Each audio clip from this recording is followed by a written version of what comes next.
মিথিলার রুমে যেতেই দেখি মিথিলা তার দুলাভাইয়ের সাথে অন্তরঙ্গ মুহূর্ত পার করছে। মিথিলা আমার চাচাতো বোন। মিথিলা প্রায় অর্ধউলঙ্গ, আর দুলাভাই শুধু শর্ট প্যান্ট। তাদের প্রেমলীলা দেখে আমি থমকে যাই। এটা দেখার জন্য মোটেও প্রস্তুত ছিলাম না আমি। আমি মিথিলাকে ভালোবাসি, এটা মোটামুটি বাড়ির সবাই জানে।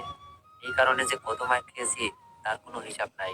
আমাকে বরাবর বলে দিয়েছে মিথিলাকে নিজের বোনের মতো দেখার জন্য। আমি মিথিলাকে এমন অবস্থায় দেখে নিজের চোখকে বিশ্বাস করতে পারছিলাম না। ছি, ছি মিথিলা, এইসব কি দেখছি? আর দুলাভাই আপনি কি করে পারলেন এটা করতে? আমার আওয়াজ শুনে যেন ওদের মাথায় আকাশ ভেঙে পড়ছে। দুলাভাই বলল, অনেক প্লিজ কাউকে বইলো না। কাউকে বললে আমাদের মান সম্মান থাকবে না। উনি সুমি আপুর স্বামী, দেখতে স্মার্ট আর অনেক বড় চাকরি করে। সুমি আপু হলো মিথিলার বড় বোন। আপু সকালে তার বাচ্চাকে ডাক্তার দেখাতে গেছে, সাথে চাচিও গেছে।